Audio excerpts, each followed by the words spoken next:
quintas anteriores. Pois não.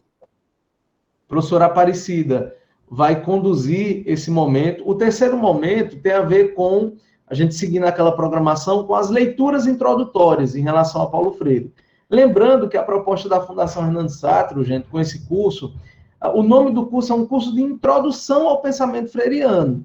Então, a ideia é acender o fogo de vocês para que vocês possam buscar um pouco mais, aprofundar um pouco mais essas leituras em relação a Paulo Freire. Então, o tema do terceiro encontro é leituras introdutórias, e vocês vão poder interagir com a professora Aparecida e também participar através do chat, tá bom? Das mensagens aqui na lateral. E aí a professora Aparecida coloca como é que vai ser essa intervenção, se vai ser já no início, oral, após cada fala dela, tá bom? Então, eu vou passar agora a palavra para a professora Aparecida. Quando precisar do slide, já está aqui no ponto, viu? Ok, você já pode colocar para apresentar, Deusimar, por gentileza? Bom, gente, como Deusimar falou, né, nós vamos estar dialogando hoje sobre as leituras introdutórias para Paulo Freire. Eu sou Maria Aparecida, atualmente diretora pedagógica do Centro Paulo Freire, né? E aí esse curso de introdução ao pensamento freiriano, ele inicia justamente com alguns questionamentos, né? E quais são os questionamentos que nós estamos colocando aqui para vocês? É justamente esse, né? O que é ler para você? Eu vou lançar esses questionamentos e, após a minha fala final, é que vocês vão responder, certo? Eu gostaria de fazer uma exposição de 20 a 30 minutos e, no final, a gente abrir para que vocês possam fazer dar as respostas desses questionamentos e ampliar a discussão, o diálogo aqui estabelecido, tá certo? Então, nesse momento, nós nos ocupamos em entender, né, o que é ler para você, como você lê, para que você lê. São questionamentos simples, mas que eles requerem de nós uma tomada de posição bastante pertinente, né, e ao mesmo tempo um comprometimento com a nossa formação política e pedagógica. Dito isto, nós vamos estar adentrando, né, como eu gosto da dimensão poética, nós vamos estar aqui dialogando também com Carlos Drummond de Andrade, quando ele nos convida para fazermos o seguinte: chega mais perto e contempla as palavras, cada uma tem 1000 faces secretas sobre a face neutra, e te pergunta, sem interesse pela resposta, pobre ou terrível que ele é, que lhe deres, trouxestes a chave? Né? Então, nós temos aqui impossibilidades de fazermos interpretações sobre esse fragmento onde o Carlos Drummond de Andrade destaca as faces, né, as 1000 faces secretas da palavra. E essa palavra, ela é carregada de sentido, de significado, e não é neutra, né? Há quem diga que a palavra possa estar amalgamada com uma certa neutralidade, entretanto, não existe neutralidade no processo onde as pessoas expõem o que pensam e seus ideais e o que defendem, né? Sobretudo quando nós nos ocupamos a fazermos a leitura sobre as obras de Paulo Freire, né? E aí Paulo Freire diz o seguinte: é preciso que a leitura seja um ato de amor. Gente, nós estamos aqui num processo formativo, e ser professor é ser leitor, certo? Nós não podemos, de forma alguma, ter a leitura como um elemento obrigatório, como um peso, um desafio na nossa formação.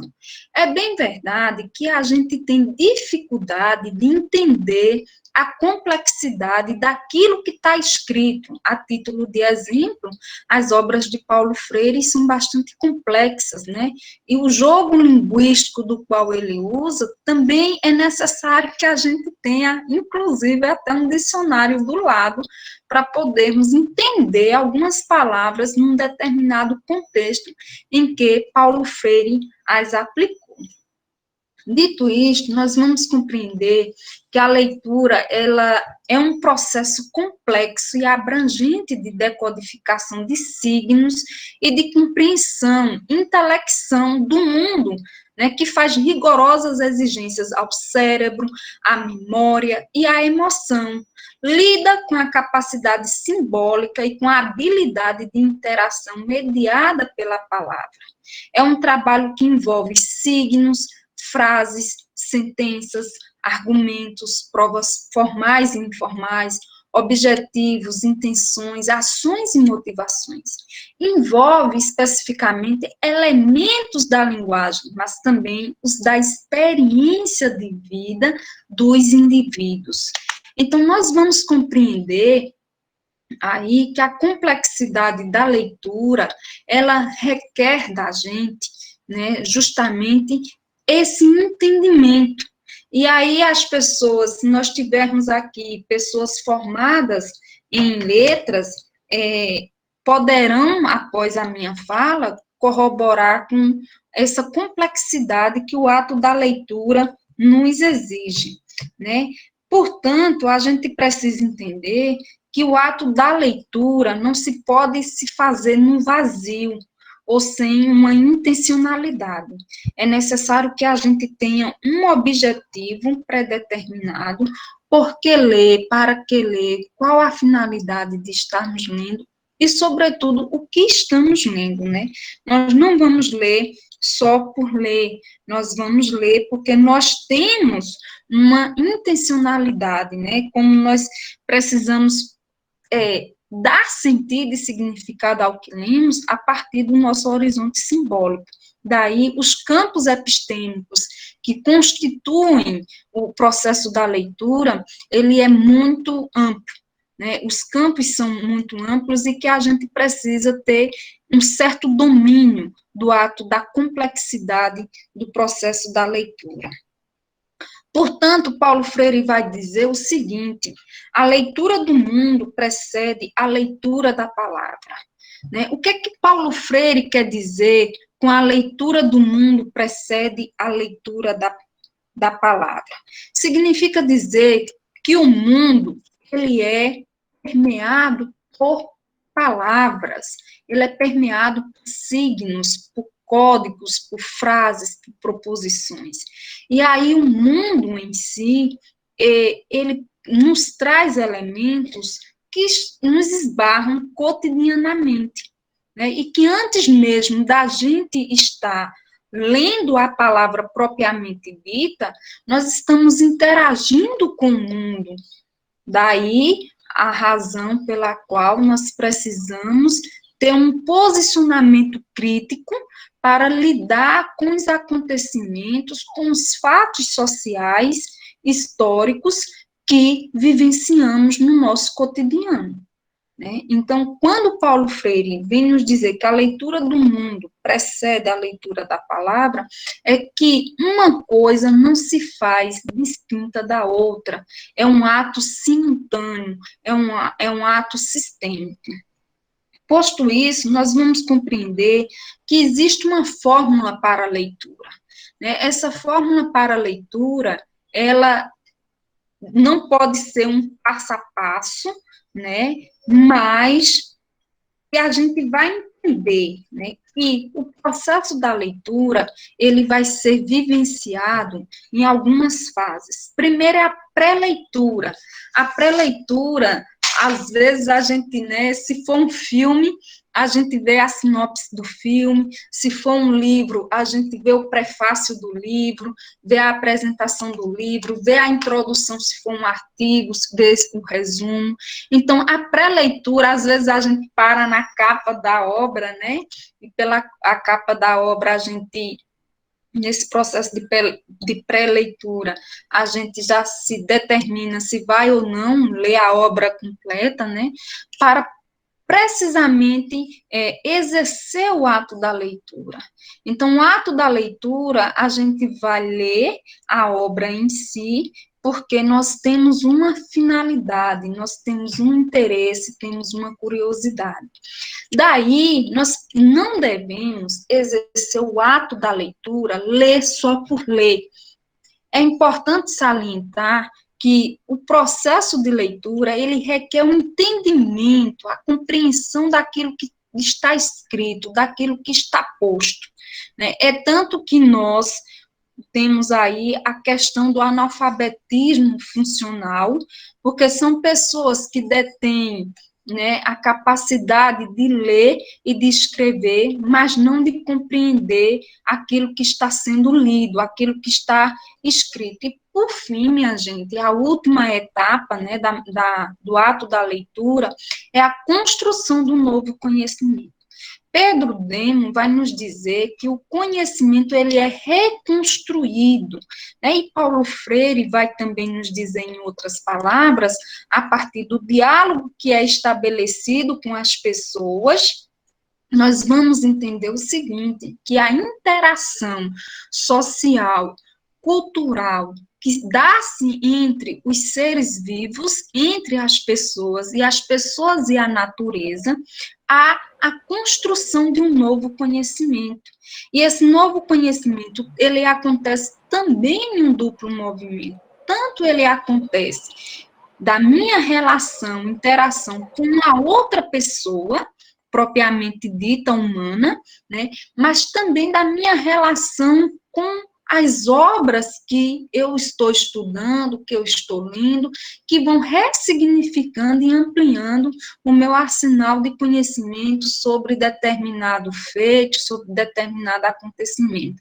Então, a construção do novo conhecimento é o que hoje nos possibilita estarmos aonde estamos e fazendo o que estamos fazendo, né? Porque nós vamos ascendendo a partir do processo formativo que dá-se desde a educação infantil, formalmente falando, até a nossa formação superior e, sobretudo, um processo inverso que se estabelece, que é o processo do ensinar e, simultaneamente, aprender. Como diz Paulo Freire, né? A gente aprende ao ensinar e também ensina ao aprender. Nessa lógica, a gente vai também compreender os procedimentos, né, que fazem jus às estratégias de leitura.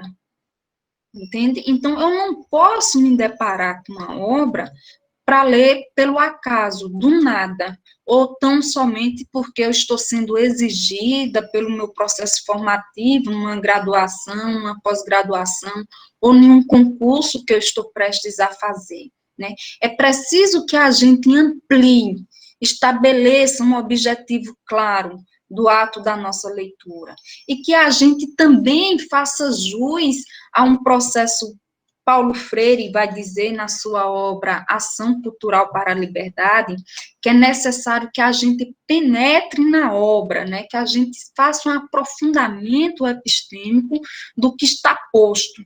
Então, para isso, um dos procedimentos a ser realizado é justamente identificar e sublinhar com lápis as palavras-chave, né? E aí a gente tem algumas estratégias de leitura que quando a gente começa a ler, aí sai sublinhando tudo, demarcando com lápis de cor, aquilo que nos é interessante, né? Então é necessário também, para além do que está escrito, expor, tomar nota. O que é tomar nota? É você corroborar, e você ter um diálogo com a obra da qual você está estudando, e se você concordar, você se posicionar por escrito também na obra, ou simplesmente fazer os seus fichamentos, fazer seus cadernos de anotações, que é justamente onde a gente vai reconstruir o conhecimento, né? Outro procedimento interessante é estudar o vocabulário, né? Por isso eu chamo a atenção, no linguajar de Paulo Freire, nas obras que ele situa, que ele tem um vocabulário muito rebuscado, né? Ele tem palavras muito bonitas e que a gente precisa entender o significado que foi posto naquele momento, certo? Outra questão é destacar as divisões no texto para agrupá-las posteriormente. E isso a gente faz muito quando nós estamos escrevendo um artigo, quando nós estamos nos propondo a escrever o nosso trabalho de conclusão de curso, nossas dissertações e teses, enfim. Todo o processo de leitura, ele também requer um processo de escrita simultâneo. Uma coisa está completamente endossada com a outra, né? A simplificação, a partir do momento que a gente compreende aquilo que nós estamos lendo, nós podemos usar em outras palavras, dizer de outro modo, simplificar aquilo que está escrito, que parece ser muito complexo e difícil de entendimento, né? Outro procedimento importante é a identificação da coerência textual. E aí, para exemplificar o que seria essa coerência textual, eu trago aqui como um exemplo a brincadeira do telefone sem fio.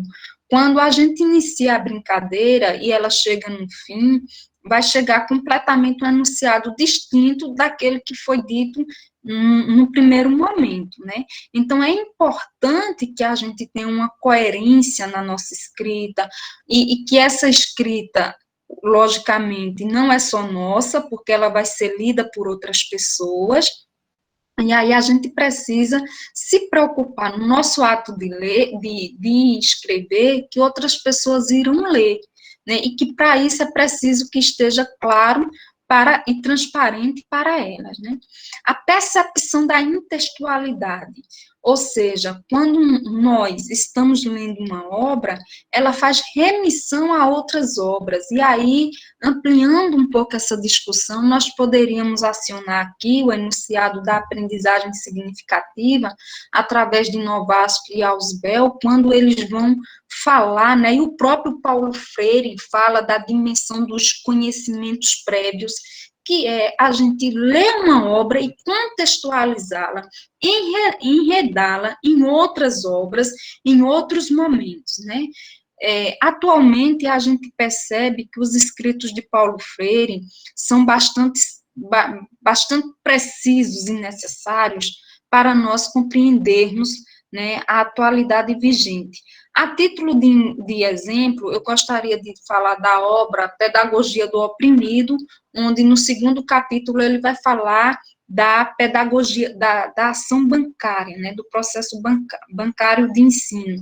E aí ele vai falar do fato de que muitos professores exercem a pedagogia da necrofilia, porque a partir da transmissão do conhecimento e da percepção de que o estudante é um receptor em que vai receber o conhecimento propriamente pronto e acabado, né, a gente acaba castrando a possibilidade da reconstrução do conhecimento, porque aí a gente parte do pressuposto de que o aluno, que é um ser sem luz, precisa ser iluminado por nós, né? Então, monitoramento e concentração, isso é um procedimento importante, mas há quem leia, né, ouvindo música, há quem leia e consiga essa concentração fazendo outras atividades, há quem leia no trânsito, né? Então, esse processo todo, ele, logicamente, depende da expertise, da competência e da habilidade do leitor. O fato é que, quanto mais a gente lê, mais a gente amplia o nosso vocabulário, a gente melhora a nossa comunicação e, sobretudo, a gente tem a competência de ressignificar o conhecimento e, assim, ampliá-lo, certo? Nessa lógica, a gente tem algumas regras básicas para a leitura. E quais regras são essas, né? Nós vamos entender que jamais realizar uma leitura de estudo sem um propósito definido, certo? a gente até lê as coisas passando os olhos, né? Já que o mundo ele é permeado por letras, por signos, por imagens, sobretudo. Hoje, a leitura da imagem ela está bastante ampliada e sendo significativa, a gente vai promover uma finalidade, um objeto, uma objetividade no ato da nossa leitura. Outra regra é reconhecer sempre que cada assunto, cada gênero literário requer uma velocidade própria de leitura, isto é, cada procedimento de leitura, ele é feito de forma singular. Uma coisa é eu ler uma mensagem do WhatsApp, do grupo de família, outra coisa é eu ler uma mensagem posta por um grupo de trabalho, também pelo WhatsApp, e assim a gente ter esse reconhecimento de que a nossa competência no ato de ler, ela requer um comprometimento. A outra regra é entender o que se lê, né? Nós não podemos ler somente por ler e, assim, não entender o que está escrito e comprometer, sobretudo, o tempo de dedicação ao ato da leitura. Isso é muito importante, muito interessante, para que a gente possa fazer o procedimento seguinte, que é avaliar o que se lê. Nem sempre, minha gente, o que a gente lê é uma verdade pronta e acabada, ela está fechada em si mesma, né? Mas a gente tem que ter essa sagacidade epistêmica para poder nos posicionar fazendo a devida avaliação daquilo que está escrito, né? Sobretudo quando hoje, nos tempos contemporâneos, nós nos deparamos com as fake news, né? Muitas pessoas caem na ilusão, né, de acreditar naquilo que está escrito, mas é uma mentira, né? E isso traz, logicamente, danos para a nossa relação interpessoal, né? Na política mesmo, a gente viu o quanto que de fake news foi divulgada, circulou, né? Então, é importante também, e é isso que nós estamos fazendo aqui agora, que é discutir o que se lê. Nós não podemos fazer uma leitura e ficar com ela guardada para nós. Por isso a importância de nós nos debruçarmos nas atividades pedagógicas das nossas formações, porque a partir do momento que a gente expõe o que a gente lê, da forma como a gente está entendendo, ainda que haja talvez um entendimento equivocado daquilo que está posto, é no ato da partilha, é no ato do diálogo que haverá as proposições e, sobretudo, haverá as discussões que permearão essa ressignificação do processo da avaliação daquilo que está sendo lido e, sobretudo, daquilo que foi entendido, né? E, por fim, que é o que Paulo Freire mais nos solicita, é aplicar o que a gente lê, né? Isto é, a praxis pedagógica daquilo que... Aí eu lanço uma pergunta, né? Por que vocês estão aqui nesse curso? Qual é o objetivo que vocês têm ao estarem neste curso? Para que vocês estão neste curso? Entende? Logicamente que nós não estamos nos ocupando, propriamente dito, de uma obra de Paulo Freire, do seu início ao fim, mas como se propõe o objetivo inicial deste curso, é que suscita o desejo de todos vocês a se debruçarem, sim, nas obras de Paulo Freire, e que são muitas, né? Dando continuidade, a gente vai entender que ninguém começa a ler a palavra, porque antes o que a gente tem para ler à disposição da gente é o mundo. Percebam vocês que o que está posto aqui por Paulo Freire é a mesma coisa quando ele diz que a leitura do mundo precede da leitura da palavra, né? Ele usa de outra forma de dizer, mas que a finalidade do que está posto por Freire é a importância do ato de ler, É tanto que o próprio Paulo Freire tem uma obra intitulada com esse nome, A Importância do Ato de Ler, certo? E, dito isto, a gente vai entender que, realmente, a nossa formação, sobretudo institucionalizada formal, ela dá-se nessa expertise, nessa competência e habilidade que é a leitura e, consequentemente, a escrita, né? Ambas estão entrelaçadas. Dando continuidade, a gente vai entender o seguinte, que nessa lógica nós vamos ter vários tipos de leitura. E para isso nós precisamos identificar, né, quais desses tipos é a que mais permeia a nossa prática de leitura. O Skinner procura de um certo tópico da obra, utilizando o índice ou a leitura de algumas linhas ou parágrafos, visando encontrar frases ou palavras-chave. O tipo Skinner de leitura significa dizer o seguinte: quando você precisa fazer um trabalho, né, uma pesquisa, você pode pegar um documento, um Word, e procurar aquelas palavras. Bom, vamos pegar uma obra de Paulo Freire e eu quero entender o que é para Paulo Freire a conscientização. Eu posso colocar Ctrl F e colocar lá conscientização. Irão aparecer 300 vezes a palavra conscientização. E nessas 300 vezes, Paulo Freire vai estar dizendo o que é para ele conscientização e o que não é para ele conscientização. Ou seja, é uma pesquisa rápida, é uma leitura pontual daquilo que você quer saber com precisão.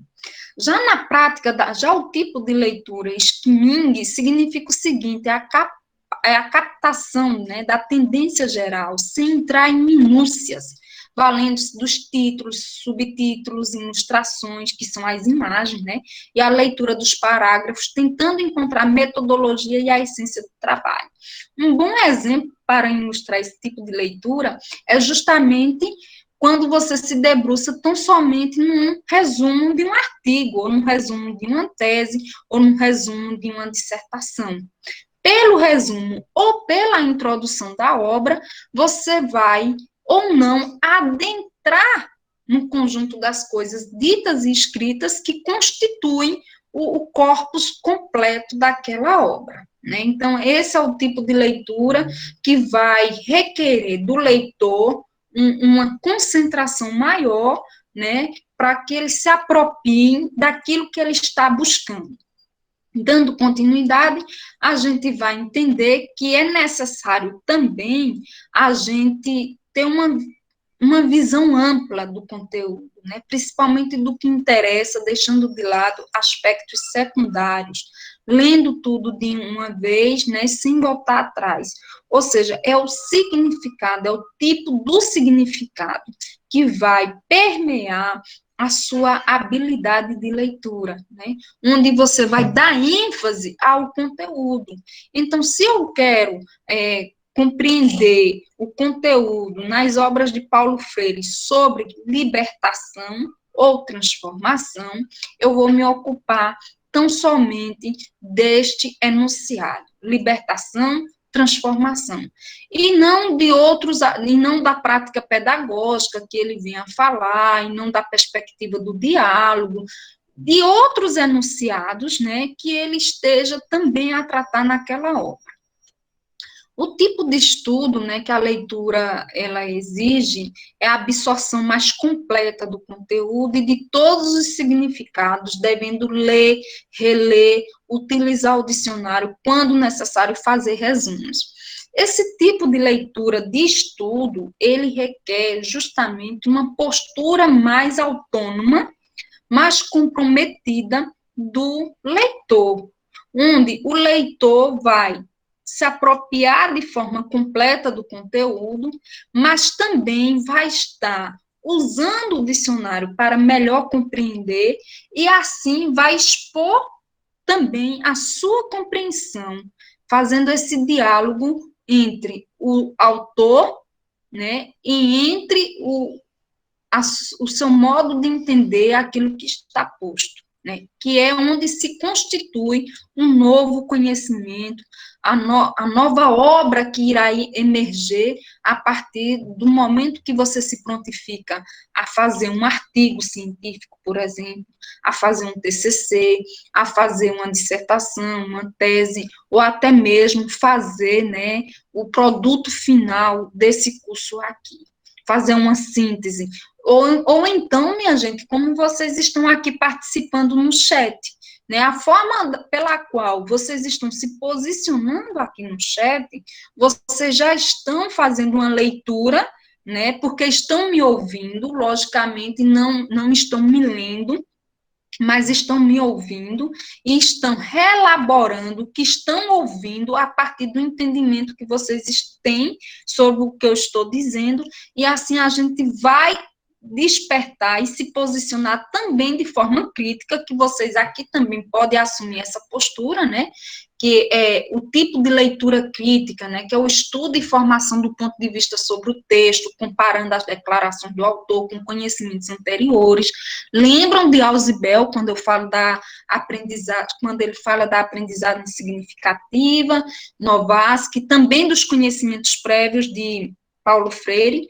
Pois bem, a avaliação dos dados quanto à solidez da argumentação, a fidedignidade e a atualização, né, se são corretos em ambos. Então, é uma postura crítica do leitor perante ao que está escrito, onde ele deve se posicionar.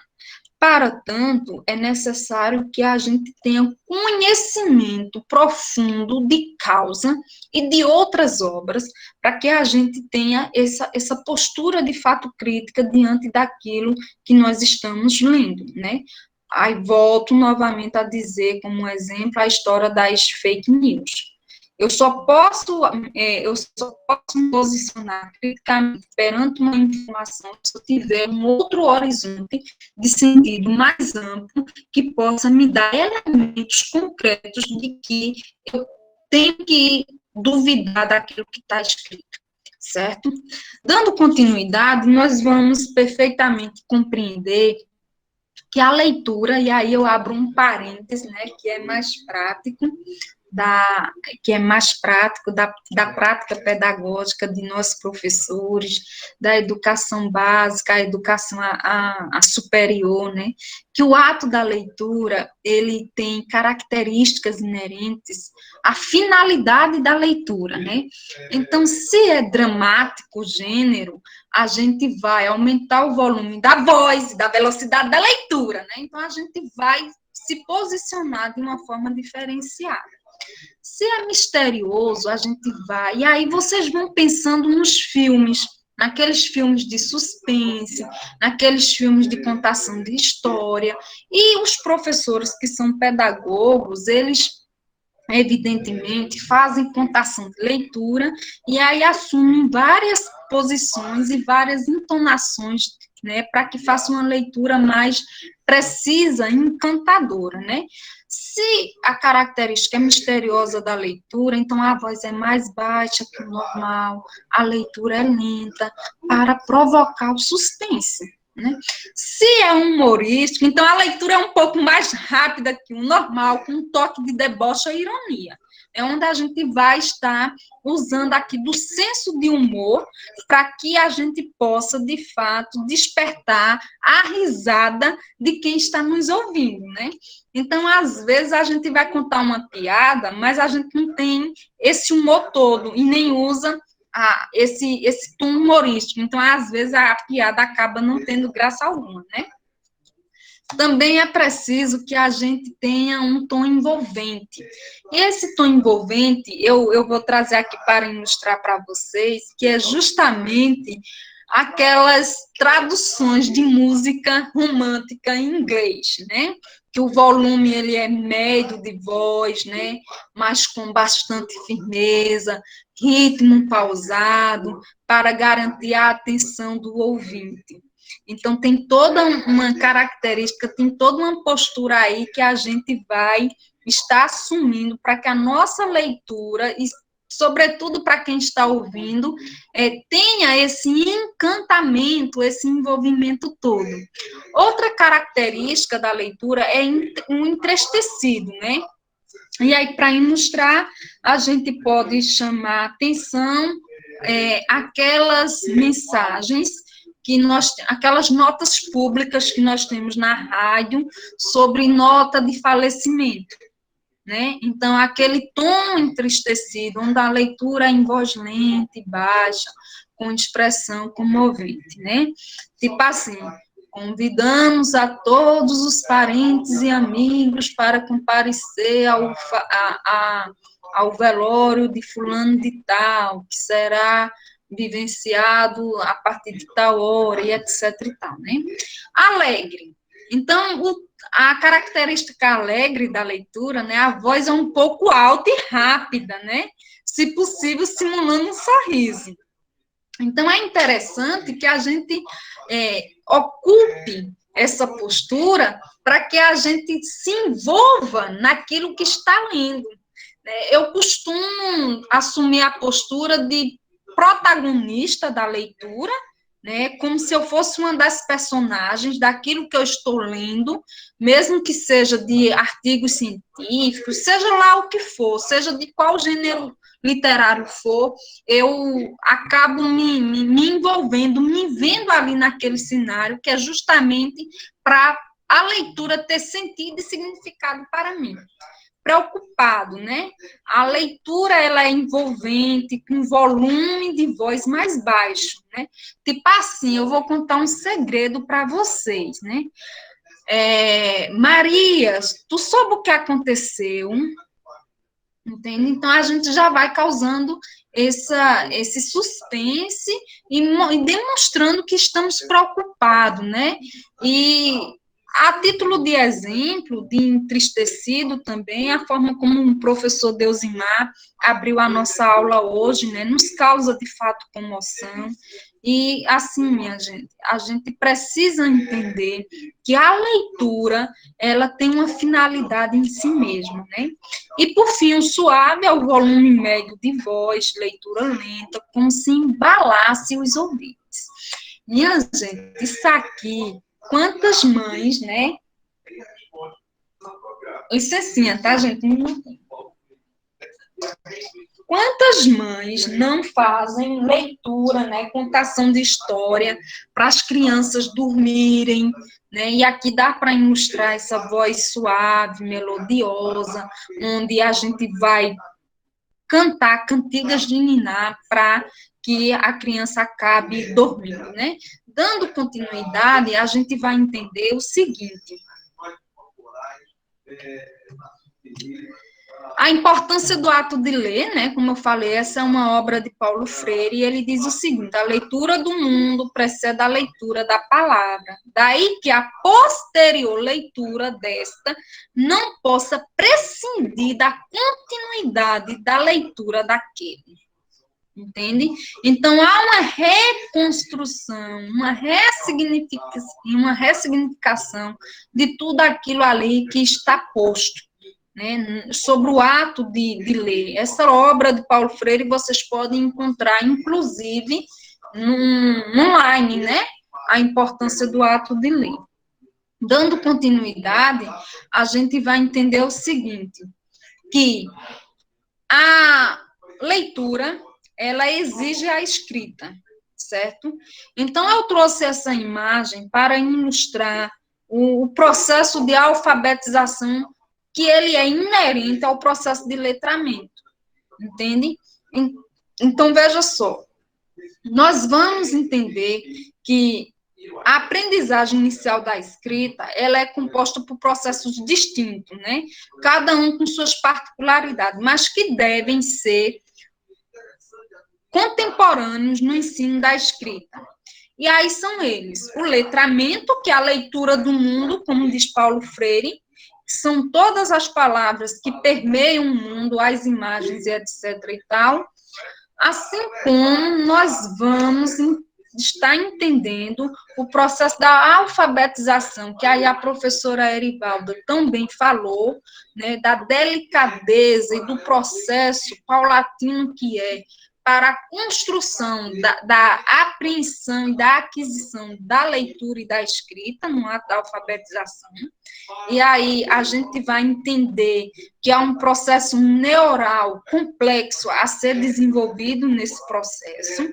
E daí, minha gente, quando nós promovemos a alfabetização por meio do letramento, há uma facilidade maior de compreensão do que o famoso ba, bebi, bobu, bão, né? Do que as palavras soltas no ar, as frases soltas, como Paulo Freire vai trazer, né? Na obra Professora Cíntia, não, a Eva viu a uva. Sim, mas quem é a Eva no contexto da história?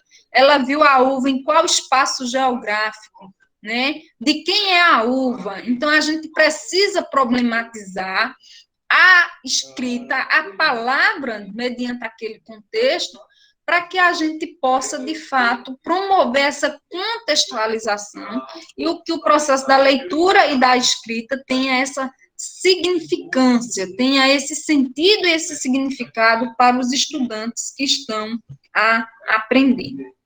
Dando continuidade, nós vamos entender o seguinte: a alfabetização é mais, né? Muito mais do que ler e escrever, é a habilidade de ler o mundo. Quando Paulo Freire vem nos posicionar sobre o entendimento do que é alfabetização, para além do ato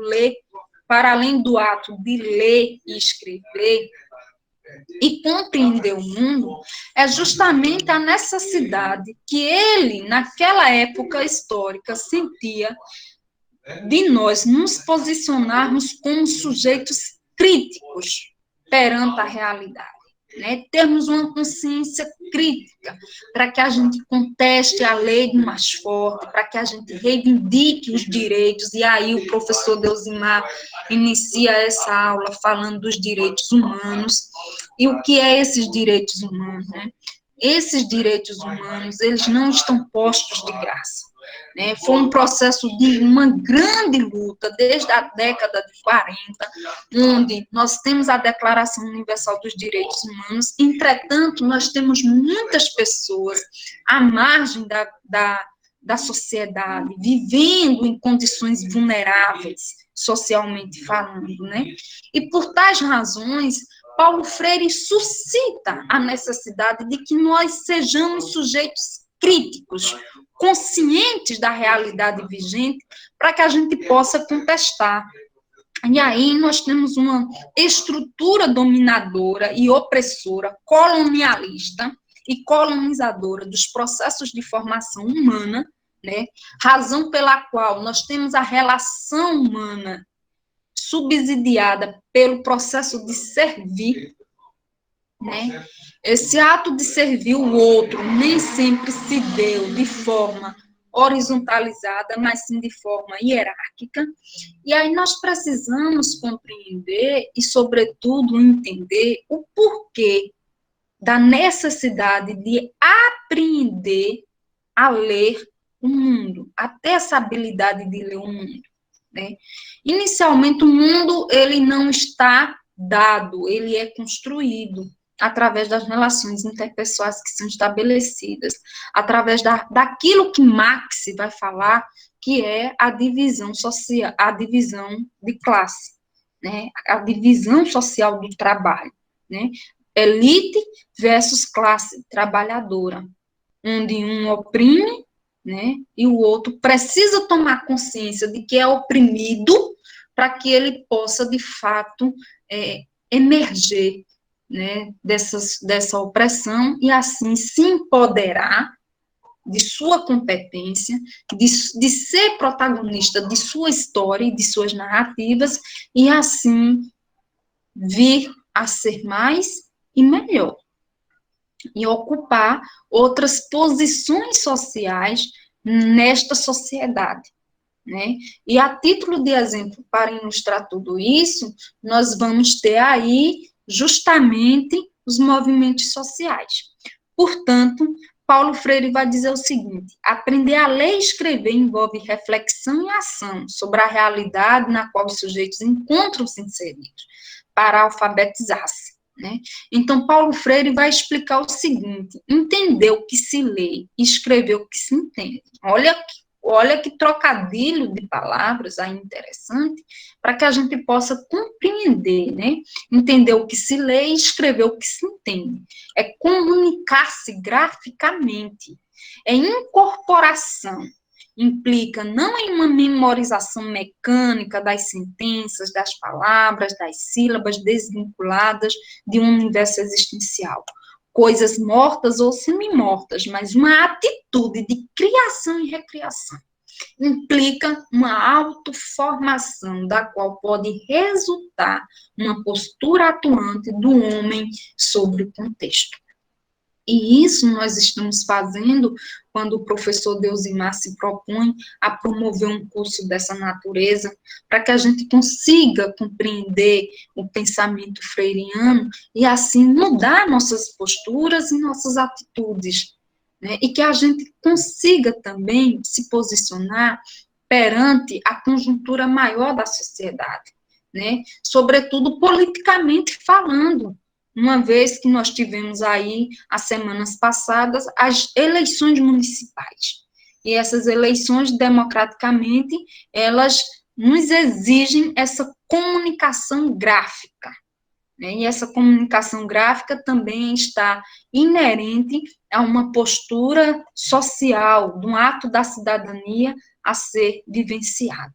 Dando continuidade, a gente vai entender o seguinte: alguns questionamentos eu trago aqui para vocês, para que a gente já possa ter o diálogo, né? Por onde começar a leitura? Gente, essas questões não têm respostas prontas e acabadas para serem dadas, né? Vocês irão se posicionar logo mais e a gente vai ter esse diálogo. Qual seria a primeira obra, né? Como ler Paulo Freire? Para que ler Paulo Freire, né? O que fazer após ler Paulo Freire? Então, esses questionamentos, eles corroboram para que a nossa posição a ser assumida no ato da leitura tenha aquela finalidade da qual eu já mencionei. E aí nós vamos prosseguir para entendermos por onde começar a leitura, e essas respostas que eu coloquei, logicamente, fazem parte do meu horizonte de sentido, e que vocês têm os próprios de vocês, né? Então, a gente às vezes escuta alguém falar de Paulo Freire. Ah, Paulo Freire diz que a leitura do mundo precede da leitura da palavra, né? Outro elemento importante é ler a biografia, né, para entender quem foi Paulo Freire, por que Paulo Freire é tão citado, por que Paulo Freire é o patrono da educação, já que nós somos educadores, né, quais são as suas obras que mais se destacam, né, sobretudo a pedagogia do oprimido, por que a pedagogia do oprimido e não uma outra obra, né, e aí eu trouxe aqui para vocês duas obras que eu iniciei a leitura em 2000, entre 2001 a 2004, quando eu fiz o meu normal médio, que foi Um Menino que Lia o Mundo, é um livrozinho infanto-juvenil, né, e aquela obra lá, Professora Sim, Tia Não. Né? Então, a gente precisa, que também, quando Paulo Freire nos chama a atenção para que nós sejamos chamados de professora e não de tia, é esse posicionamento político-pedagógico que a gente deve assumir para amenizar o status marginal que se deu historicamente a favor da figura do ser professor. Né? Então, qualquer um pode ser professor. Não necessariamente, é preciso ter uma formação para tal. Né? Agora, quando o professor é chamado de tia, essa formação que ele teve aí, um bom tempo de dedicação e de aquisição, ela acaba caindo por terra. Né? Porque a tia de casa, ela não precisa de formação para ser tia, quando a gente fala em grau de parentesco, entende? Então, foram essas duas obras que eu li, tá? E aí, a partir delas, logicamente, eu fui lendo outras, e principalmente a pedagogia do oprimido, a pedagogia da autonomia, a pedagogia da esperança, a pedagogia da pergunta, medo e ousadia, ação cultural para a liberdade, etc. e tal. Bom, dando continuidade, nós vamos entender, né, qual seria a primeira obra. Bom, não existe uma primeira obra, né? A primeira obra é a que você leu ou que quer ler, entende? Então, Paulo Freire não vai ter uma obra como se fosse uma forma, né, ou um modelo, ou um método. Não. A primeira obra torna-se significativa a partir da forma como nos cativa. Se você lê Paulo Freire por obrigação, para fazer um trabalho acadêmico, é uma finalidade. Se você lê Paulo Freire por curiosidade epistêmica, é outra finalidade. Se você lê Paulo Freire para fazer um trabalho acadêmico, também tem outra finalidade, né? E aí, é a primeira obra, né, que você se predispõe a ler. Então, a primeira obra é justamente aquela que você se dedica a ler, que não temos, assim, uma ordem de importância da obra de Paulo Freire, porque todas as obras dele são muito importantes, né? Dando continuidade, a gente vai entender o seguinte: como ler Paulo Freire? A gente compreende que Paulo Freire, ele tinha uma diretividade na sua escrita, na sua pedagogia. Então, dito isto, nós vamos entender que ler Paulo Freire não é ler um romance, não é ler uma sinopse, não é ler uma mensagem de WhatsApp, não é navegar no Facebook, né? Ler Paulo Freire é um processo de formação pedagógica, formação política pedagógica, onde você irá tomar consciência do seu posicionamento perante a realidade da qual você está inserida e que você irá se prontificar a mudar, inicialmente mudar a si mesmo e, consequentemente, mudar as estruturas, as pessoas que estão à sua volta, a partir de determinados conceitos, né? Como um dos conceitos que eu posso trazer aqui para nós, para ilustrar esse processo de mudança, é a transformação, né? Quando nós estamos atuando em uma escola onde ela não dispõe de condições favoráveis de trabalho, mas a gente quer alfabetizar a criança, a gente vai dar o nosso melhor. Nós vamos dar o nosso melhor. Mesmo não tendo uma estrutura favorável para aquilo ali, nós iremos fazer o possível, né? Então, é importante que a gente tenha um interesse, a curiosidade epistemológica para entender Paulo Freire, né? E aí, para entendermos Paulo Freire, um bom dicionário do nosso lado, ou Google, né, para nos ajudar, vai corroborar para que a gente tome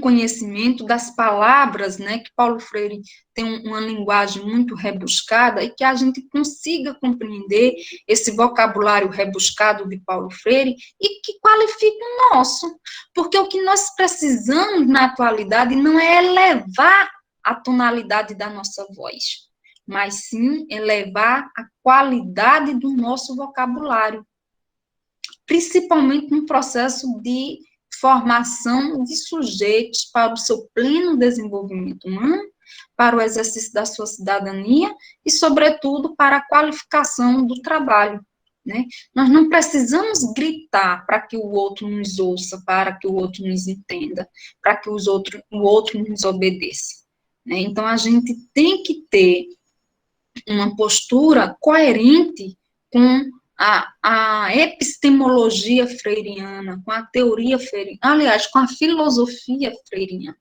É que Paulo Freire, na verdade, ele é um filósofo da educação e ele tem e construiu a sua filosofia e deixou esse legado. E a gente precisa ter, eu não posso me prontificar a ler Paulo Freire e permanecer com os velhos hábitos, né? Eu preciso mudar meus hábitos, eu preciso evoluir à medida que eu me aproprio de obras, né, de uma escrita, e que eu faço uma leitura de obras tão pertinentes, onde Paulo Freire deixa claro elementos contundentes do que é uma relação entre opressor e oprimido, né? Bom, e aí, como ler Paulo Freire, é importante, né, que a gente esteja acompanhado de um bom café e de amigos para dialogar sobre, né, como estamos fazendo aqui, e termos grupos de estudo. Então, esse momento para ler Paulo Freire, ele também não pode acontecer no isolamento, né? Ou então eu ler e ficar com as dúvidas e os questionamentos somente para mim. É importante que a gente consulte um amigo, que a gente partilhe e que a gente busque, né, no nosso contexto de trabalho, estar expondo o que a gente está aprendendo. Dando continuidade, e aí eu já vou finalizando, tá, gente? Para que ler Paulo Freire, né? Para que a gente possa ficar mais crítico perante a realidade, para lutar contra as forças opressoras da estrutura, para ser consciente e crítico perante a realidade, né? Para mudar a prática pedagógica em sala de aula e, sobretudo, para transformar a realidade. Aquela célebre frase de Paulo Freire, né? A educação não transforma o mundo, mas transforma as pessoas que podem transformar o mundo, né? Dando prosseguimento, a gente vai entender o seguinte: o que fazer após ler Paulo Freire? Evidentemente, praticá-lo, né? Ser coerente com o que se aprendeu de Paulo Freire, vivenciar o discurso de Paulo Freire, ser freiriano de corpo, alma e coração, e, sobretudo, de atitude, e não tão somente de diálogo. Né? E aí, para viver Paulo Freire, a gente pode fazer seminários, pode fazer rodas de diálogo em qualquer espaço, com coletivos pequenos ou grandes, né? Uma quantidade de pessoas grandes, com mais gente ou com menos gente. O importante é termos pessoas que possamos estar divulgando e disseminando os saberes epistêmicos que Paulo Freire nos deixou, né? Dito isto, para finalizar, eu gostaria de dizer o seguinte: segundo as palavras de Manuel de Barros, né? O tempo só anda de ida. Pensem vocês em suas próprias vidas. Se vocês puderem voltar atrás ou dar um passo, né, no dia de ontem, a não ser a partir do processo da consciência de suas ações para ressignificar o amanhã a partir do hoje. A gente nasce, cresce, amadurece, envelhece e morre. Infelizmente, se tem uma coisa que nós não temos como lutar, é a nossa finitude. Essa é a única certeza absoluta na face da Terra. Queiramos ou não, aceitamos ou não, mas a finitude é o destino final de todos nós. O que fica o que fica é a obra que cada homem, que cada mulher deixou registrado durante a sua passagem aqui na Terra. Então, para não morrer, tem que amarrar o tempo num poste. Ousamos, minha gente, amarrar o tempo num poste. E essa metáfora de amarrar o tempo num poste, fisicamente não cabe a nós, réis mortais. A seres humanos imperfeitos, inacabados e inconclusos. Eis a ciência da poesia, amarrar o tempo num poste. E com estas palavras, eu abro aqui para o diálogo, com muita atenção, ao desejo que vocês possam expressar aí as curiosidades, os descontentamentos, as incompreensões, as críticas, certo? Que eu estou aberta ao diálogo para compartilhar e ampliar tudo isso aqui com vocês. Muito obrigada, Deusimar, pela sua atuação, tá certo? Pela operacionalização dos slides. Gratidão, minha gente. Aparecida, eu demorei para pegar o jeito, viu? Porque no início o pessoal estava pedindo para entrar e eu passando os slides, do meio ao fim eu consegui pegar o fio da meada. Gente, que discussão fantástica, né? Que discussão fantástica. Aprender a ler, né? Então, nós tivemos uma apresentação dividida em 2 momentos. Então, ao invés de entrar direto com as leituras introdutórias em relação a Paulo Freire, a Aparecida iniciou com esse trabalho, essa compilação fantástica de ensinar a gente a ler. Nós saímos da educação básica sem ler, né? Isso é muito ruim. Isso é muito ruim.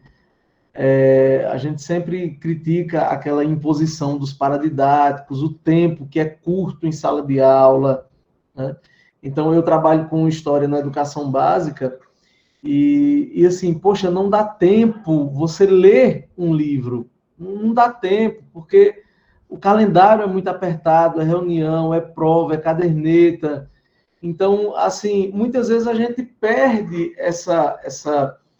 esse encontro com a teoria da leitura. Peraí, será que eu estou sabendo ler para além da codificação das palavras? Então, quais são os tipos de leitura? A gente não pensa isso no dia a dia, muitas vezes, né? Então, assim, parabéns, Aparecida, pela maneira com que você fez essa abordagem, esse primeiro momento, e o segundo momento também, assim, bem fantástico. Lembrando, gente, que a obra de Paulo Freire, como a professora Aparecida falou, é uma obra bem complexa. Bem complexa. Não é uma obra que você vai sentar e você vai aprender como as frases de autoajuda que a gente lê no dia a dia, não. Eu costumo dizer que a obra de Paulo Freire ela está muito enraizada com a vida dele e com o momento histórico-político dele. Então, para você entender determinadas coisas, é preciso dar uma passeada também pela história, é preciso ter um conhecimento muito forte em relação ao momento que ele vive, principalmente nos escritos dele pós-ditadura, pós-1964, pós-golpe de Estado. E aí você tem um contexto nacional, que é a expulsão dele do Brasil, né? E você tem um contexto da Guerra Fria. Paulo Freire é tão genial que, mesmo sendo acusado de ser comunista aqui no Brasil, Paulo Freire estava impedido de dar aula aqui no Brasil, mas foi convidado por várias universidades norte-americanas, em plena Guerra Fria, para lecionar nos Estados Unidos, né? Então, assim, é uma leitura complexa, gente, mas depois que você pega o fio da meada, começa a ficar muito gostoso, porque você começa a entender de acordo com o contexto histórico. A professora citou um livro simples, com uma linguagem bem bacaninha, que é Professora Cíntia Não. É encantador esse livro, é uma linguagem direta. Foi o primeiro tapa na cara que eu recebi de Freire. E eu achava lindo o professor sendo chamado de tio e de tia. Eu achava lindo, porque eu dizia assim, poxa, o aluno ele traz o professor para um contexto familiar, para um contexto próximo. E aí um dia eu estava na livraria e vi um livro de Paulo Freire criticando isso, né? E aí, poxa, eu vou pegar para ler. E li de uma tacada, porque é pequenininho, e eu fiquei assim, meu Deus do céu, que percepção, né? Como essa docilidade prejudica as relações de reivindicação, né? A maneira com que Paulo Freire aborda, por exemplo, a questão do apoio público às greves. Então, o professor, ele perde o poder de mobilização numa greve, porque como assim um tio vai deixar os filhos, os sobrinhos sem aula? Mas a gente não dá aula por amor, não é? Então, essa relação doce, a gente não dá aula por amor, por que fazer greve? Por que tá brigando por dinheiro? Né? Então, assim, ele traz uma outra visão. Gente, você não precisa concordar com tudo, não. Você não precisa concordar com tudo, você precisa discutir, você precisa aprofundar. O próprio Paulo Freire faz releituras de sua obra durante o desenrolar dos seus escritos, tá bom? não vamos tornar, né, Paulo Freire um ser inquestionável, porque o próprio Paulo Freire já colocou várias vezes que isso não existia. E é bom, você tem, gente, olha, nós estamos numa quinta-feira à noite, 10 de dezembro, e você tem mais de 60 pessoas aqui escutando e querendo falar e discutindo sobre Paulo Freire, né? Então, eu queria passar para a primeira inscrita, né, Paloma. Pode ficar à vontade, Paloma. Paloma, gente, provavelmente ela não vai, quando ela for falar, ela não vai, né, se identificar com a quantidade de movimentos que ela coloca, mas assim, Paloma é uma das grandes referências aqui na região, uma pessoa que está de dentro dos movimentos sociais, é comunicadora popular, faz um trabalho de base extraordinário, extraordinário. E uma das motivações para esse curso, a gente já tinha essa ideia, e aí um dia eu estava, né, me envenenando com os stories do Instagram, e Paloma colocou lá a foto de um livro que ela estava lendo, né, de Paulo Freire, e eu disse, poxa, a gente precisa ampliar isso, Paloma. E aí ela veio para cá para o curso. Seja bem-vinda, Paloma, fica à vontade. Obrigada, professor Deusimar, pelas palavras. Eu nem sei como agradecer. E depois pedir desculpas, porque semana passada eu tive problemas pessoais e aí não pude participar, e também não tive tempo de assistir, né? O professor Deusimar me falou que estava gravado, enfim. Mas eu vou tentar acompanhar, né? E sobre o livro, já começando a falar sobre a leitura, né, de Paulo Freire, que não é uma leitura tão fácil de se fazer, afinal de contas, ele era professor, acadêmico, enfim. E aí eu coloquei no chat uma reflexão, né, sobre a vida, né, que aí eu digo, depois eu trabalho com comunicação popular, né, por meio da educação popular e por meio dos movimentos sociais, há quase 5 anos aqui em Patos, e eu comecei a ler Paulo Freire depois de 3 anos que eu trabalhava com a comunicação popular. Por isso que eu me coloquei como fundamental a gente fazer uma reflexão sobre a vida, primeiramente, né? A essa crítica que a gente, politicamente, que somos seres políticos, né? E aí, para mim, hoje, fazendo essa leitura de Paulo Freire, né? A pessoa dele e o objetivo que ele tinha, a vontade que ele tinha de mudar essa realidade, é a que eu vejo hoje, né? É de inserir a população, principalmente a população brasileira, politicamente, né? Porque a gente não tem uma educação política de base, né? Porque não somos educados politicamente. E isso, para mim, é prioridade, né? A gente dificilmente vai entender o que Paulo Freire queria, tanto queria, pegando um livro dele e dizer, eu li e entendi. É muito mais além, é no nosso dia a dia, é na nossa realidade, é vivenciar a realidade do próximo, né, de conhecer. Eu fico surpresa, porque até hoje ninguém sabe que aqui em Patos, por exemplo, existem comunidades ciganas. Eu me surpreendo também que até hoje poucas pessoas sabem aqui na Paraíba que existem 43 comunidades quilombolas. Muita gente não sabe, mas como essas pessoas vão saber? É culpa delas, né? Elas não se interessam por isso? Não. É que a gente tem uma mídia, infelizmente, que faz parte do sistema político, né? A gente não consegue inserir essa discussão, esse tema que é tão importante, por meio da forma tradicional de se fazer jornalismo. Eu sou jornalista há 13 anos, mas eu tenho muito orgulho de dizer que sou comunicadora popular, né? E pago um preço muito alto por isso, né? Porque os meios de comunicação também são ligados a sistemas, enfim. E aí a gente tem esse desafio, né? Como passar de maneira popular, com uma linguagem popular, que eu acho que isso é muito importante a gente discutir, a forma que a gente escreve, os meios que a gente tem, né? Os espaços que a gente tem para passar a mensagem que a gente quer, para passar uma educação freiriana que a gente quer, é o tipo de linguagem que a gente usa, né, para atingir aquele público, que muitas vezes nem é de classe baixa, né, muitas vezes o não politizado é de classe média alta, né, e isso também me surpreende, né, porque são pessoas que se beneficiam da política própria, né, por si, né, e não pensam no coletivo, né.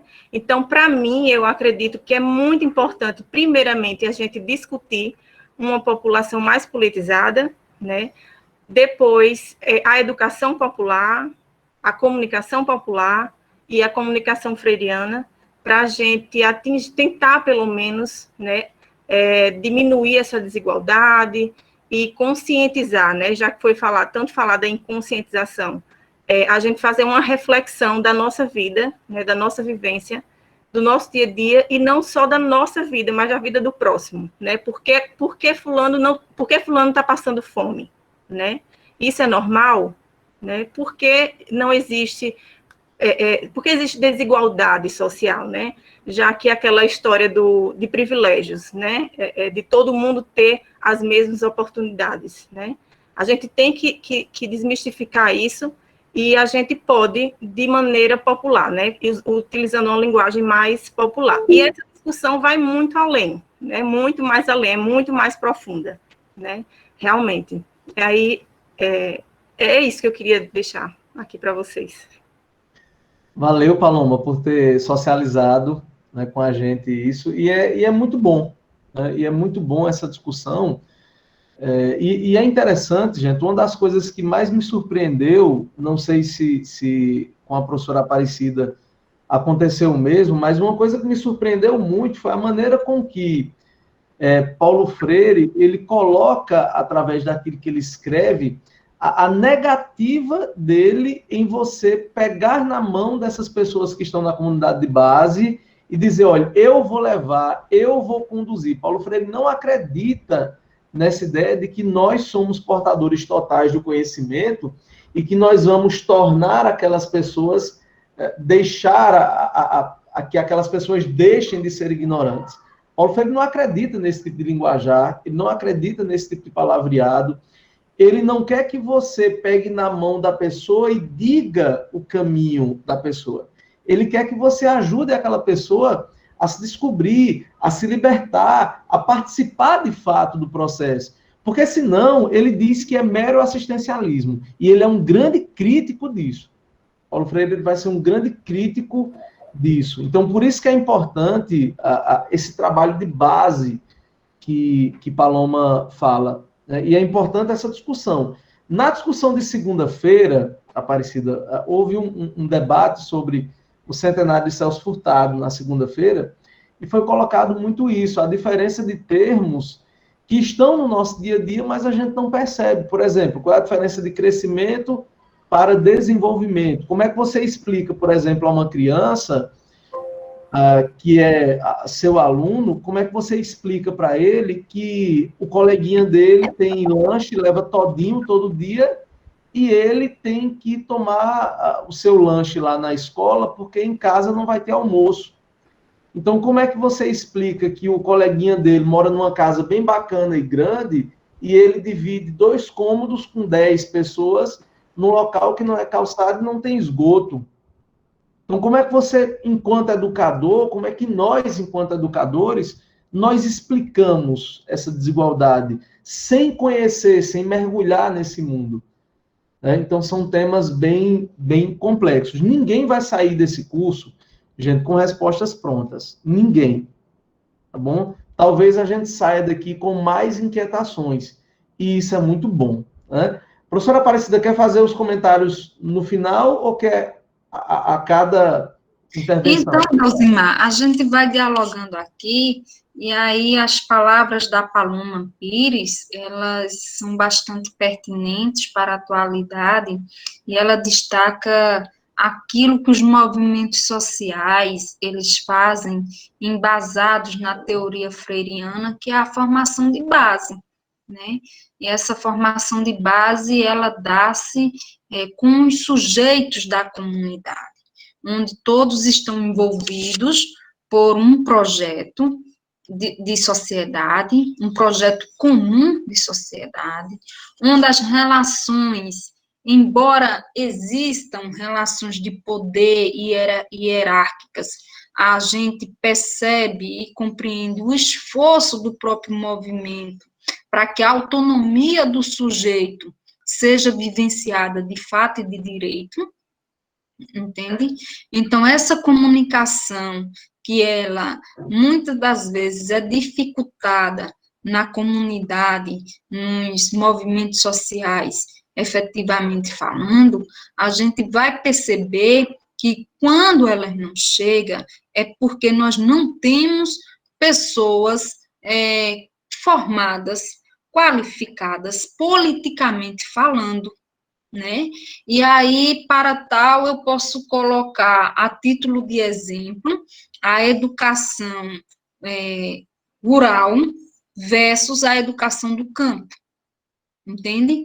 Nós temos o paradigma antigo da educação rural, onde visava a qualificação da mão de obra e o êxodo rural, principalmente o êxodo rural, porque, como diz Miguel Arroio, os sujeitos só precisavam saber das primeiras letras para poder ganhar rumo à cidade e aí viver em condições precárias na cidade grande, através do exercício da mão de obra, muitas vezes nas indústrias, nas fábricas, e por não ter qualificação, logicamente a exploração estava estabelecida, né?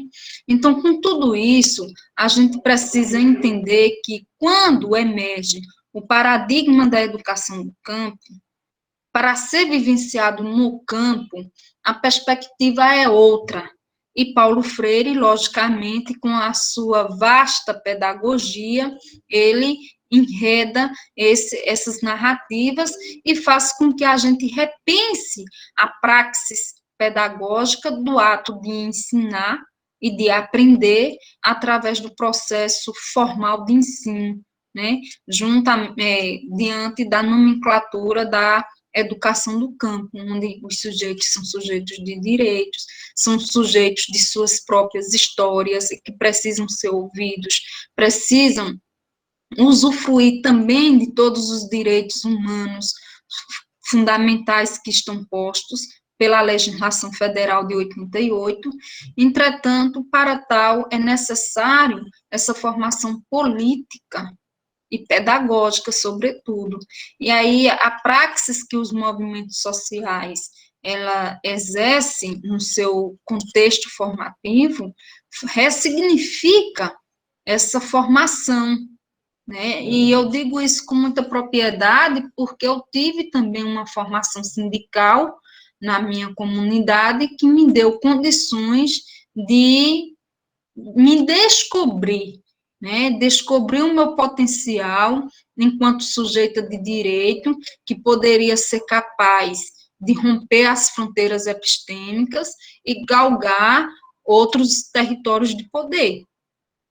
E isso só é feito através de uma educação politizadora, de uma educação onde vise a autonomia do sujeito. E essa educação politizadora, ela também está na dimensão da autoformação, que o próprio Paulo Freire fala, assim como Maturana Varela também, quando vai falar da dimensão da autopoiese, né? Que nós devemos ter a condição de construir o nosso próprio conhecimento.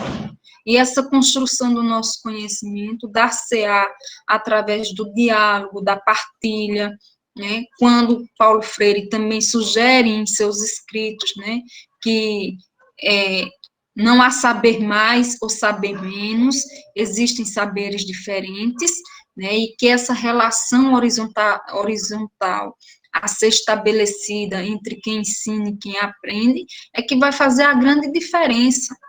Eu já tive a experiência de me deparar na condição de professora de uma professora minha, entende?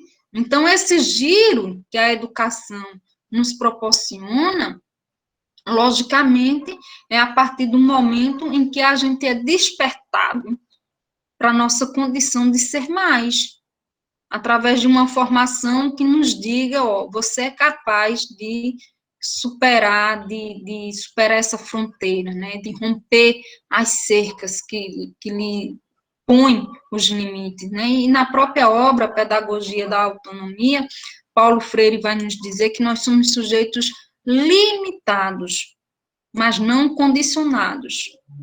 Entretanto, a nossa forma de pensar, a nossa forma de atuar, acaba nos condicionando a permanecermos no nosso limite, quando a gente não ousa ir além, não ousa romper as estruturas opressoras, as estruturas negacionistas que conferem o sujeito de ser mais e melhor.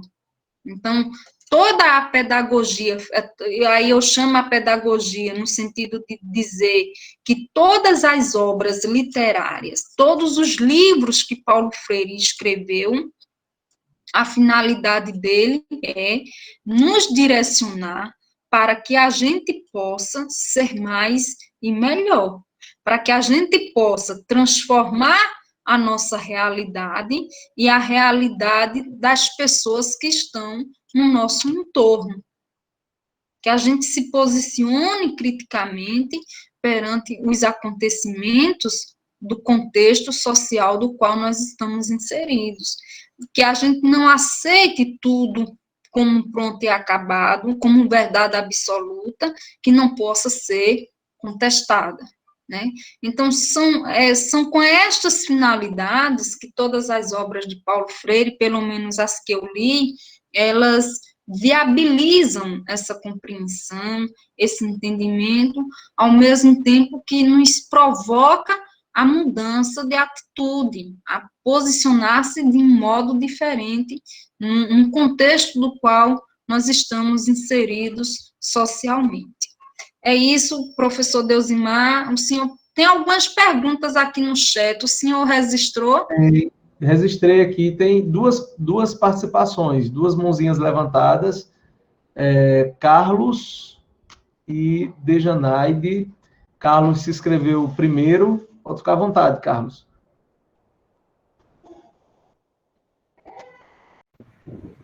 Pode falar, Dejanaide. Está com a palavra. As mulheres sempre têm vez. Dejanaide, pode falar. Que cavalheirismo, está vendo? Parabéns, Carlos, por essa. Obrigada. Fiquei sabendo. Olha só, louvável, no dia do centenário de Clarice, ter uma figura masculina tão gentil assim. Boa noite, é um prazer estar com vocês, dividindo esse espaço de aprendizagem. E quero dizer também que esse momento está sendo especial para mim, porque eu estou redescobrindo Patos. Né? Eu fui embora de Patos já tem mais de 20 anos, e hoje eu estou redescobrindo essa cidade e me apaixonando por ela também. Moro em Caruaru, sou professora e trabalho com cultura aqui em Caruaru, né? Eu sou uma professora de ensino fundamental e apaixonada pela cultura e pela defesa dessa leitura que aproxima o aluno leitor da realidade, do seu contexto social. Caruaru não é uma cidade, é um país cultural. Nós temos aqui não só os vitalinos, como temos também, depois da chegada da Universidade Federal, nós descobrimos, Paloma, também aqui em Caruaru, várias comunidades quilombolas, descobrimos também grupos e comunidades ciganas, descobrimos também sítios arqueológicos que estavam esquecidos, perdidos, e é uma cidade efervescente em cultura. Então, assim, minha fala é rápida, e uma das bandeiras que eu levanto é nós pararmos, como professores, de colocarmos só a palavra de livro paradidático, já faz com que aquele aluno queira ler, fazer aquela leitura por obrigação. Ele não se apaixona, ele não se envolve com a leitura. Esse ano, eu trabalhei Piabinha Prodígio em Defesa dos Rios e Mares, de uma professora também daqui de Caruaru, e essa professora, ela, através da leitura de mundo dela sobre os problemas ambientais acerca do Rio Ipojuca, ela faz com que uma piaba faça uma revolução em alto mar para defender o meio ambiente. Esse livro, ele encanta pelo teor crítico, e nós trouxemos as crianças não só para a leitura dele, mas como também para questões ambientais, críticas. Os pais participaram, elas tiveram a oportunidade de ter acesso à autora, para perceberem que a escrita é algo próximo. E foi maravilhoso trazê-las para essa leitura de mundo, para fugir daquela tristeza da ficha de leitura, minha gente, que aquilo ali desencanta, né, o aluno. O professor já começa assim: vamos trabalhar com esse livro. Não, esse aluno ele não vai se apaixonar pela leitura, porque qual é o contexto social que esse livro vai inserir, em que contexto social ele está e qual o contexto que esse livro apresenta. Depois, a minha segunda grande paixão foi trabalhar com eles no segundo semestre a história de Leandro Gomes de Barros. Gente, eu chorei. Eu me debrucei sobre a história desse paraibano, nascido em Pombal, no sítio Melancia, o maior cordelista, né? E que a história dele nós trabalhamos em cordel, e tinha horas que eles faziam assim: ô tia, você está chorando por quê? Eu disse: não, gente, porque eu estou emocionada, porque eu estudei em Patos, vizinho a Pombal, e ninguém nunca me apresentou esse homem. E aí os meus alunos também, eu não estou com os trabalhinhos deles aqui, mas eles pesquisaram sobre xilogravura, eles viram que um homem do povo de Alpercatas, que era assim como ele era chamado por Olavo Bilac, por tantas outras pessoas, que no próprio livro trouxe algumas citações sobre ele, e as crianças disseram: tia, ele não sabia ler, ele aprendeu a ler só.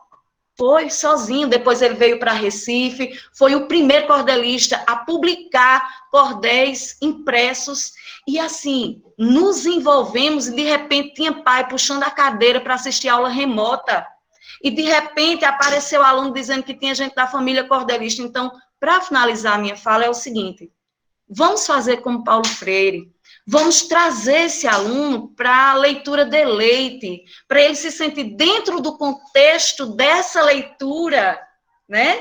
Então, só vamos transformar, porque o nosso grande desafio é que hoje nós temos alunos de redes sociais, de jogo, competimos com eles, mas se o livro vier com, todos os dias, Cida Pedrosa, ela tem um Instagram, ela tem 15 ou 13 minutos de um trechinho de livro que ela lê todos os dias. Fresta o nome. E eu amo, todos os dias eu vejo. Então, gente, meus alunos iniciam as aulas também lendo um trechinho de algum livro e apresentando para os colegas. Então, vamos praticar a leitura freiriana, trazendo esse aluno para o contexto. Eu estou apaixonada, doida para ir para o sertão, para descobrir Pombal e esses lugares, com meu irmão historiador, né, Deusimar? Então, gente, é um prazer, e é isso que eu digo a vocês, trazer esse aluno para uma leitura próxima do contexto social dele, faz com que ele entenda que a leitura é o único ponto de transformação de cabeça e de abertura de mundo e de universo. Muito obrigada, e eu tenho uma honra imensa de estar aqui com vocês. E a gente, tá vendo? Falou, e aí o pessoal de Pombal já se manifestou. Segunda-feira foi o seminário sobre o centenário de Celso Furtado. Celso Furtado de onde? De Pombal. Aí agora Dejanaide cita Leandro Gomes de Barros, de onde? Pombal. E Livani, que é inclusive mãe de André, eu sou professor de André, do filho de Livani, excelente aluno, menino nota 10, já colocou aqui, ó, Livani, Viviane, o pessoal de Pombal, temos vários aqui de Pombal, Chico Neto também é de Pombal, já se manifestando também por conta da citação de Leandro Gomes de Barros, tá bom? Gente, Carlos agora pode ficar à vontade, Carlos, vamos encerrar hoje, bem naquele limite do horário, né, que nós combinamos direitinho, para não passar, né? Carlos... Quer falar logo? Pode ficar à Antes do vontade. Carlos, Deusmar, antes do Carlos iniciar, eu gostaria de parabenizar a professora de Janeide, né? Porque na narrativa dela, ela me fez lembrar também da minha prática pedagógica na escola do campo, em Pombos. E aí eu tinha o maior prazer em ler e dramatizar ao mesmo tempo que eu lia para os estudantes, né? E aí a gente percebia a postura de curiosos, de interessados dele, e também de satisfação. Isso é muito bom, né? Quando a gente passa a dar sentido e significado àquilo que a gente está fazendo e não meramente reproduzindo ou cumprindo com um currículo posto, né, ou cumprindo com um conteúdo a ser vivenciado de qualquer modo. Outra lembrança também que a professora me faz ter é que eu também lia todos os dias com os adolescentes, e eles também liam, né, e logicamente a gente vai percebendo que paulatinamente, quanto mais você lê fluente, e isso é muito bom.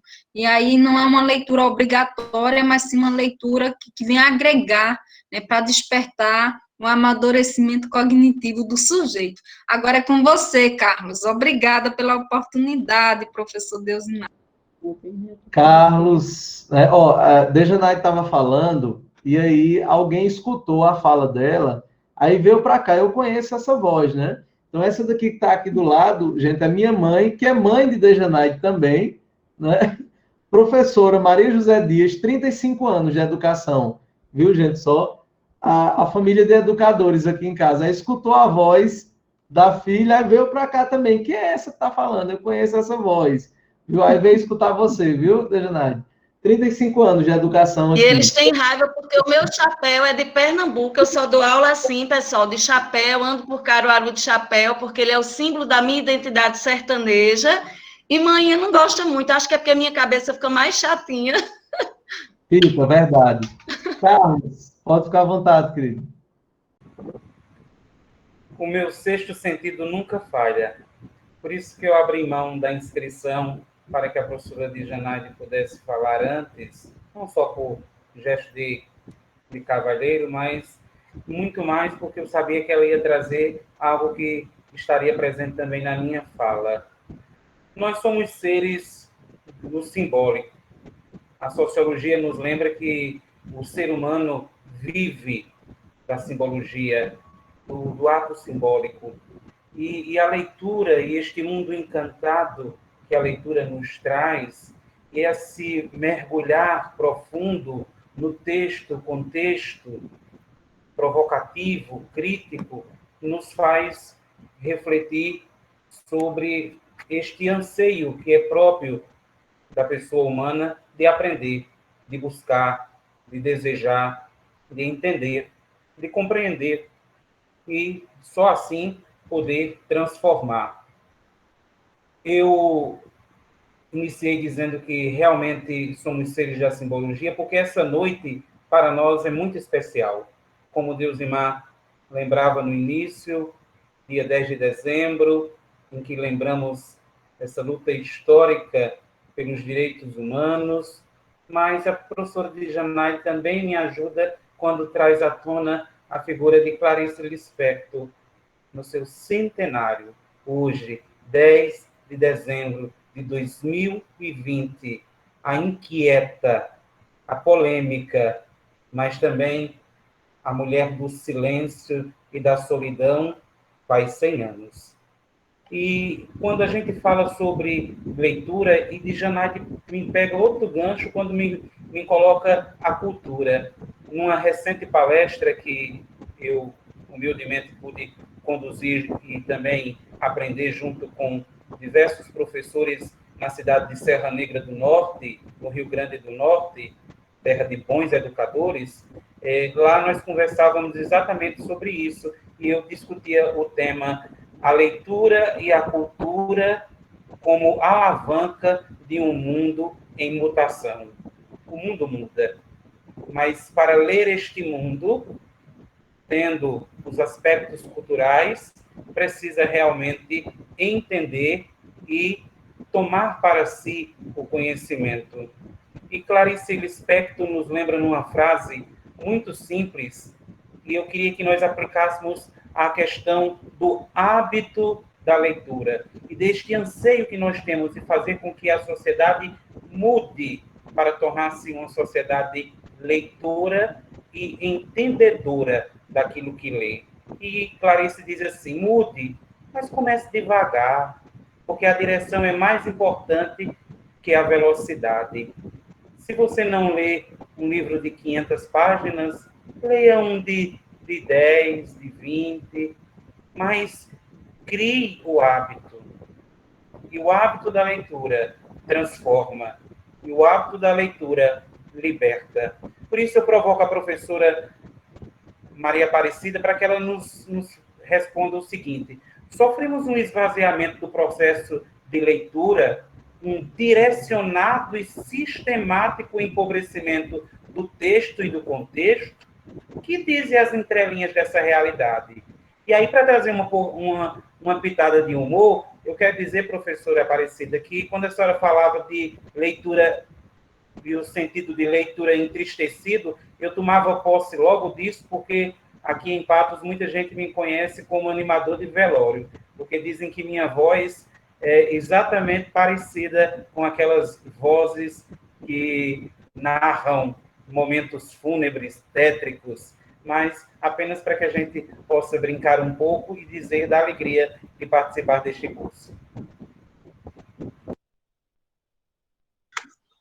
Carlos. Que bacana. Eu vou passar para a professora Aparecida, para que ela faça o encerramento do momento de hoje. Eu, aqui olhando os comentários, gente, que momento lindo. O pessoal está mandando mensagem aqui no privado do meu WhatsApp, colocando que mensagem, que encontro bonito, gente. Hoje realmente foi uma noite muito especial. Começamos com oração, e assim, foi realmente uma noite bem especial. E muitos elogios aqui nos comentários, né? Assim, então, realmente, um momento que vale a pena. Esse nosso penúltimo encontro, né? Próxima semana é nosso último encontro. Para deixar vocês um pouquinho com água na boca, né? Eu vou mostrar aqui para vocês os certificados. Nós estamos preparando, né, os certificados, e esse é um certificado do Centro Paulo Freire de Estudos e Pesquisas, né? Vocês vão receber também um bem bonitinho aqui na próxima semana, né? E aí no encerramento da próxima semana. Então, muito obrigado, professora Aparecida, por esse momento fantástico. Obrigado a todos que participaram. E eu queria passar para a professora Aparecida para que ela respondesse, nosso querido Carlos, e já fizesse o encerramento da noite de hoje.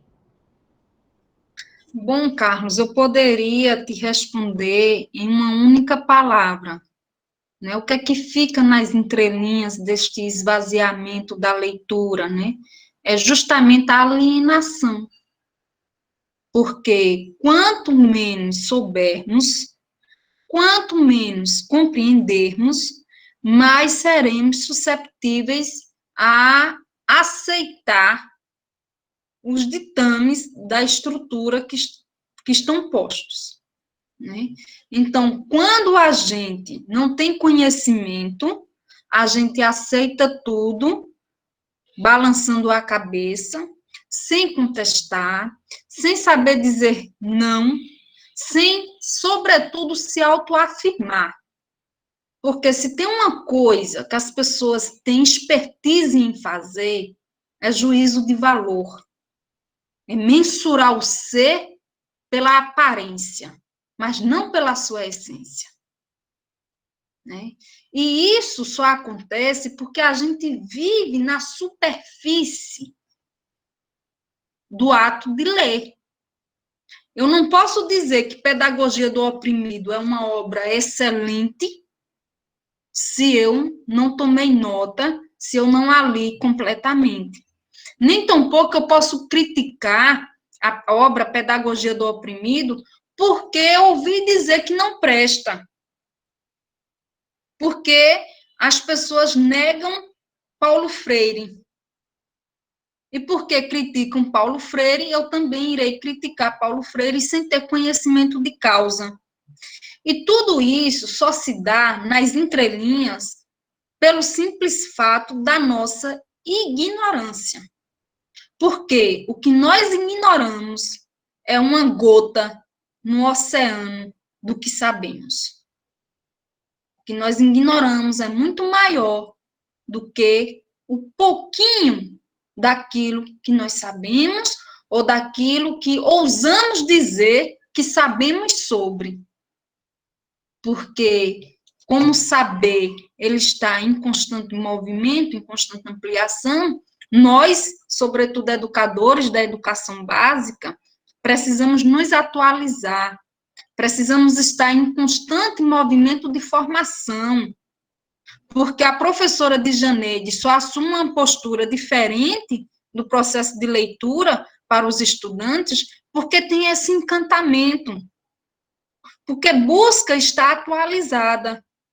E ela não incorpora a personagem de que está para se aposentar e que vai fazer mais do mesmo, ou então que está com uma turma de EJA e que não precisa dar-se, né, doar-se para, juntamente com os estudantes, sejam crianças, jovens, adultos e idosos, crescer, evoluir e melhorar humanamente falando, né? Então, assim, o que fica nas entrelinhas é a profunda ignorância, é a alienação, e, logicamente, essa educação que nós tentamos romper a estrutura do processo de reprodução pela reprodução do conhecimento, ela dá-se em prol de uma nova sociedade, de um novo projeto, né, uma nova concepção de homem, mulher e de mundo. Só que esse trabalho é um trabalho que vai sendo exercitado paulatinamente. E os nossos feitos vão fazendo a diferença nos contextos, porque quando a professora Djaneide anuncia para nós que os pais dos alunos estão acompanhando a aula dela remotamente, então ela está exercendo uma habilidade e atingindo um público muito maior, porque ela acredita no processo transformador da educação. E que esse encantamento que os estudantes dela têm, eles passam para os seus pais, e os seus pais sentem a curiosidade de saber, de realmente confirmar, vamos ver se a professora é isso mesmo, e ela consegue agregar, assim como você, Carlos, trouxe com bastante pertinência a sistematização dessa minha fala, trazendo um autor aí que tem escritos maravilhosos, né, poemas lindíssimos, que a gente precisa também se debruçar, né? Ler Paulo Freire é um convite a ler outras obras e, sobretudo, a escrever nossos pensamentos. Porque se nós ousarmos fazermos a escrita de nós mesmos, né, a escrita de si, logicamente, a gente vai estar construindo e reconstruindo e fazendo aquela máxima que Paulo Freire nos deixa, que é o processo de ação, reflexão, ação, a praxis propriamente dita. E com estas palavras, eu agradeço ao convite do professor Deusimar, agradeço essa oportunidade e agradeço, minha gente, sobretudo a presença de cada um de vocês que se fazem aqui presente comigo. E é por vocês que nós estamos, é por vocês e com vocês que nós estamos nesse momento dialógico, caloroso e tão familiar, né? O professor Deusimar apresentou sua mãe, ao mesmo tempo que fez o anúncio de ser professor de estudante, que a mãe está aqui conosco também, então a gente acaba se familiarizando e fortalecendo esse movimento e que a gente possa ter bons frutos nesse nosso engajamento político, pedagógico e formativo. Com estas palavras, externo aqui a minha gratidão. E muito, muito mesmo, obrigada e satisfação por estar aqui com cada um de vocês. Tá bem? Esse momento é único e indescritível. Gratidão mesmo. Tchau, tchau.